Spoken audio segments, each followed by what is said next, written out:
Hello दोस्तों, start करते हैं हम चैप्टर नंबर 5 1857 के जो रिबेल के बारे में हमने पढ़ा था, रिबेलियन के बारे में। तो हमने स्टार्ट कर दिया था कि वो शुरू होने के क्या रीजंस थे। लोगों ने अपना बहादुर शाह जफ़र को अपना नेता मान लिया था, दिल्ली तक आ गए थे वो लोग। अब ये रिबेलियन फैला कैसे? जब ब्रिटिश लोग क्या थे, दिल्ली से चले गए, there was no uprising for almost a week. तो एक वीक तक तो कोई अपराइजिंग नहीं हुई। लोग मतलब जो सैनिक वगैरह थे, पीजेंट्स वगैरह थे जो विद्रोह कर रहे थे, वो शांत बैठे रहे। ठीक है, it took that much time for news to travel. तो ये इतना टाइम लगा न्यूज़ को ट्रैवल करने में, मतलब ये खबर जो थी एक जगह से दूसरी जगह पर पहुंचने में इतना टाइम लग गया।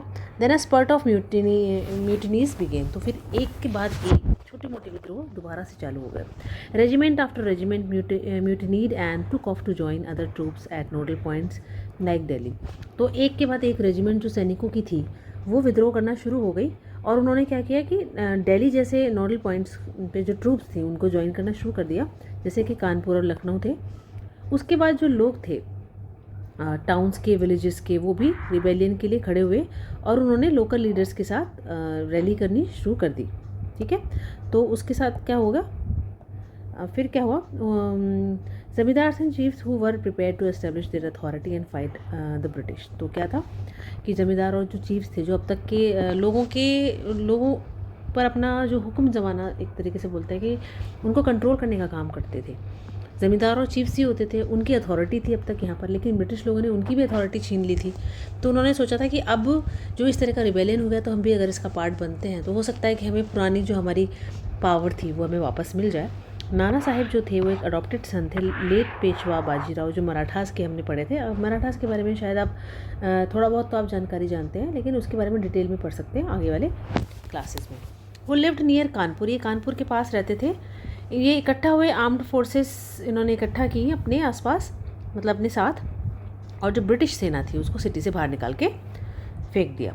ही प्रोक्लेम्ड हिमसेल्फ पेशवा, उन्होंने कहा कि अब मैं पेशवा हूँ मराठाओं का, और उन्होंने ये डिक्लेयर कर दिया कि वो गवर्नर हैं एम्परर बहादुर शाह जफ़र के अंतर्गत। यानी कि वो अपना जो एक अल्टीमेट जो एक किंग है वो किसको मानते हैं, बहादुर शाह जफ़र को, क्योंकि अब तक जो दिल्ली में मुगल्स की जो सत्ता थी वही लोग लेजिटिमेट मानते थे, मतलब उसको मानते थे कि यहाँ की यही हमारे सब कुछ है, हमारी सरकार है एक तरीके की। तो लेकिन वो ब्रिटिश को एक्सेप्ट नहीं कर रहे थे। तो उन्होंने जो लास्ट मुग़ल एम्पर माने जाते हैं बहादुर शाह जफ़र, उनको अपना राजा मान लिया, अपना बादशाह मान लिया। इन लखनऊ बिरजिस कादिर एक नाम के थे, वो कौन थे, नवाब, द सन ऑफ डिपोज्ड नवाब वाजिद अली शाह। मतलब उनकी गद्दी से हटाया था किनको, एक नवाब थे वाजिद अली शाह को, उनके जो बेटे थे बिरजिस कादिर, उन्होंने क्या किया कि अब अपनी भी उन्होंने भी ये एक्सेप्ट कर लिया कि अपने आप को प्रोक्लेम कर दिया कि अब मैं नया नवाब हूँ अपने फादर की जगह। He to acknowledge the suzerainty of Bahadur Shah Zafar, उन्होंने भी कहा कि मेरे ऊपर बहादुर शाह जफ़र हैं, यानी कि मेरे हेड वही हैं, मतलब मुझसे ऊपर अगर कोई है तो वो हैं। His mother Begum Hazrat Mahal took an active part in organising the uprising against British. तो जो बेगम हज़रत महल का नाम आपने सुना होगा, उन्होंने बहुत ज़्यादा इंपॉर्टेंट पार्ट प्ले किया ब्रिटिश के खिलाफ अपराइजिंग में। और झांसी में तो सब लोग जानते हैं कि रानी लक्ष्मीबाई थी, सब बहुत फेमस नाम है। उन्होंने भी रिबेल जो सिपाही रिबेलियस थे उनको ज्वाइन किया, क्योंकि वो भी क्या थी, अपने अडॉप्टेड सन को एक तरीके का वो दिलाना चाहती थी, अधिकार दिलाना चाहती थी उनका। वो लड़ी the British along the Tatya Tope ने उनकी हेल्प की थी। वो जनरल थे नाना साहिब के। और मांडला रीजन में मध्य प्रदेश में जो है, रानी अवंतीबाई लोडी ऑफ रामगढ़, उन्होंने रेज़ किया, मतलब वो उन्होंने विद्रोह किया, and led an army of 4000 against the British who had taken over the administration of her state. तो उन्होंने क्या किया, कम से कम 4000 लोगों को इकट्ठा किया, एक आर्मी बनाई और ब्रिटिश के खिलाफ, और उन्होंने क्या किया, अपने स्टेट का एडमिनिस्ट्रेशन टेक ओवर कर लिया, यानी कि अब वो अपने स्टेट की रानी बन गई एक तरीके से। तो आपको ये जो स्टेट वाइज जो किंग्स और क्वींस हैं, इनके नेम्स याद करने हैं आपको, क्योंकि यही एक फैक्ट बेस्ड जो चीज़ है जो पूछी जाती है एग्ज़ाम में, ये है। तो British were greatly out numbered, क्या था, लेकिन आपको पता है कि जितने लोग विद्रोह कर रहे थे वो इतने ज़्यादा नहीं थे संख्या में, लेकिन ब्रिटिश लोग बहुत ज़्यादा थे बाय द रिबेल फोर्सेस। ठीक है, नहीं, इसमें लिखा है कुछ और लिखा है, British were are greatly outnumbered by the rebel forces, यानी कि अब ब्रिटिश लोगों पे एक प्रेशर आने लगा, बहुत ज़्यादा लोग बढ़ गए थे जो उनके खिलाफ रिबेल कर रहे थे। And they were defeated in a number of battles, और वो काफ़ी सारी बैटल्स में हार गए थे। This convince the people that the rule of the British had collapsed for good and gave them the confidence to take the plunge and join a rebellion. अब धीरे धीरे जो एक छोटी मोटी लड़ाइयाँ अगर कोई हार जाता है तो उसको वॉर नहीं कह सकते कि आप पूरी जीत गए, लेकिन लोगों को इससे कॉन्फिडेंस मिल रहा था कि छोटी मोटी जो लड़ाइयाँ हम जीत रहे हैं उसकी वजह से हम थोड़े और बड़े स्टेप्स उठा सकते हैं, ब्रिटिश को अपने देश से पूरी तरीके से बाहर निकाल सकते हैं और लोगों को कन्विंस कर सकते हैं कि वो हमारे रिबेलियन में पार्ट लें। Situation of widespread popular rebellion developed in region of Awadh in particular, especially ये जो सिचुएशन थी अवध में, जिसे आज उत्तर प्रदेश कहते हैं, वहाँ पैदा हो गई। 6 अगस्त 1857 को we find a telegram sent by lieutenant colonel Tytler to his commander in chief expressing the fear felt by, मतलब ये जो चीज़ थी जो अंग्रेज़ों को भी उस टाइम डर लग गया था कि ये अब तक तो हमको कोई चैलेंज करने वाला नहीं था, पर ये क्या हो गया अचानक से, हमको चैलेंज करने के लिए इतने सारे लोग खड़े हो गए। तो वो अंदर से जो एक होता है ना डर होता है, उनका सामने आ रहा था, वो ऐसे लोगों को तो नहीं शो कर सकते थे और उस टाइम के लिए ठीक भी नहीं था, लेकिन वो आपस में जो बातें करते थे उससे शो होता था कि वो भी डर गए थे। तो उन्होंने क्या किया, एक कमांडर इन चीफ था, उसने डर जताया एक लेफ्टिनेंट को एक लेटर में, our men are cowed by the numbers opposed to them and endless fighting, मतलब कि हमारे लोग तो कुछ भी नहीं है उनके आगे और ये फाइटिंग्स बढ़ती जा रही है, एंडलेस है, every village is held against us, हर गांव हमारे खिलाफ है, zamindars have risen to oppose us, और सारे ज़मींदार हमारे खिलाफ खड़े हो गए हैं। Many new leaders came up, और नए बहुत सारे लीडर्स भी सामने आए। फॉर एग्जाम्पल अहमदुल्ला शाह, मौलवी फ्रॉम फैज़ाबाद, ठीक है, ये नाम आपको याद रखना है। Prophesied that the rule of British would come to an end soon, उन्होंने एक तरीके की भविष्यवाणी टाइप सी की कि अब तो ब्रिटिश का अंत करीब है। He caught the imagination of the people, उसने लोगों की एक कल्पना का सहारा लिया और रेज किया a huge force of supporters, और लोगों को ये एहसास दिलाया कि ऐसा होने वाला है और अपना सपोर्ट गेन किया। He came to Lucknow to fight the British, और लखनऊ भी आया वो ब्रिटिश से फाइट करने के लिए।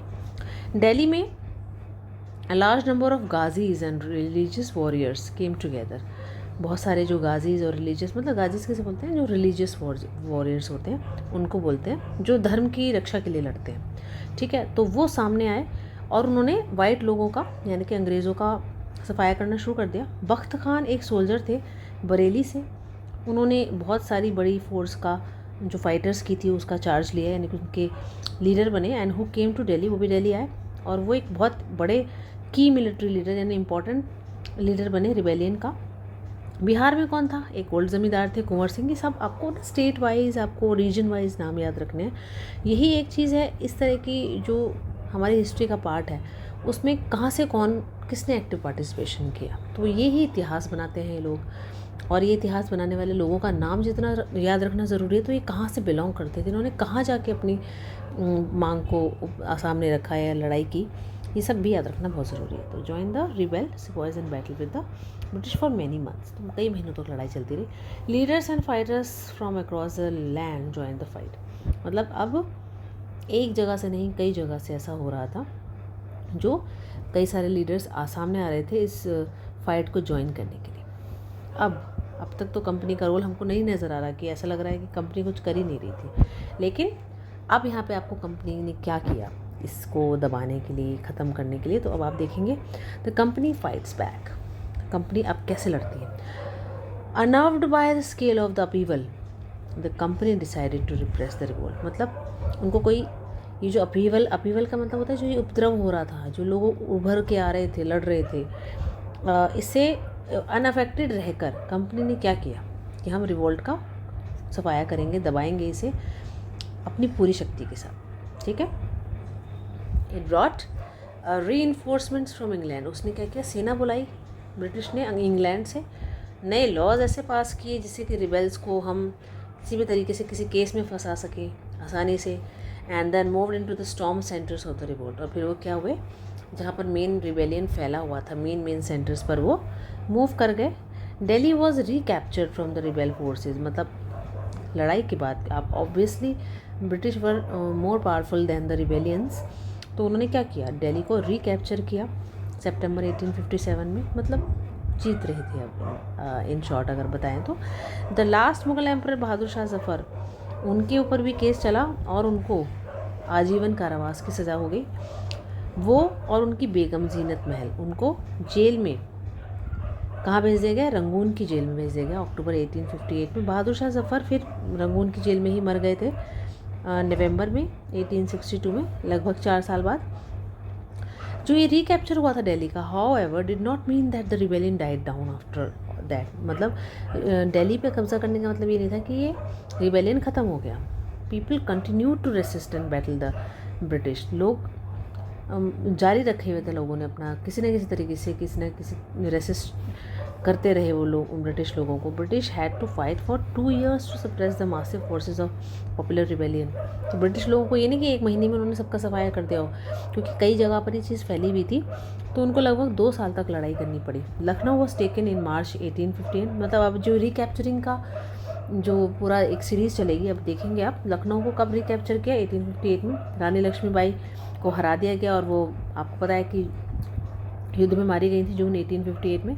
अ सिमिलर फेट रानी अवंतीबाई के साथ भी हुई, हु आफ्टर इनिशियल विक्ट्री। शुरू में तो वो जीती खेरी पर, लेकिन उन्होंने मौत को गले लगाना ज़्यादा उचित समझा when surrounded by the British. उन्होंने क्या किया, जब उन्हें लगा कि ब्रिटिश लोगों से भी घिर गई, उन्हें पता है उनका कुछ एक्सप्लॉयटेशन वो कर सकते हैं या उनको अपनी इज्जत के खिलाफ लगा उनसे कैप्चर होना, तो उन्होंने खुद को मार लिया। तातिया टोपे जो थे वो बच के जंगलों में भाग गए सेंट्रल इंडिया के, एंड फिर वो गुरिल्ला वार लड़ते रहे। गुरिल्ला वार एक टेक्निक है जो मराठा लोग यूज़ करते थे, उसमें वो छुप कर अटैक करते थे। ठीक है, मोस्ट ऑफ द टाइम वो छुपे रहते थे, सामने आकर वार नहीं करते थे, छुप कर अटैक करते थे। That technique is called guerrilla war. The support of many tribal and peasants leader, क्योंकि वो जब जंगलों में जाते थे तो बहुत सारे ट्राइबल लोग और पीजेंट्स लीडर का सपोर्ट हासिल करते थे। फिर लेकिन उनको भी पकड़ लिया गया, उनके ऊपर भी केस चला और उनको मार दिया गया अप्रैल 1859 में। Just as victories against the British had earlier encourage rebellion, जिस तरीके से ब्रिटिश लोगों के खिलाफ लोग रिबेलियन सफल हो रहे थे, तो उसकी वजह से इनकरेजमेंट मिल रहा था उन लोगों को कि हम और रिबेल करें। तो जब डिफीट होने लगी, उनकी हार होने लगी रिबेल फोर्सेस की, तो उसकी वजह से क्या हुआ था, लोगों के अंदर बड़ी निराशा आने लग गई। ब्रिटिश ने क्या किया, also tried their best to win back the loyalty of the people. उन्होंने क्या किया कि लोगों का भरोसा हासिल करने की काफ़ी कोशिश की। उन्होंने क्या अनाउंस किया कि जितने भी लॉयल लॉर्ड्स थे, लैंड होल्डर्स थे, उनको रिवॉर्ड दिया जाएगा, would be allowed to continue to enjoy traditional right. जो उनको सब पुराने समय से जो उनको अधिकार मिलते हुए आ रहे थे, उनको अब भी मिलेंगे ओवर देयर लैंड्स।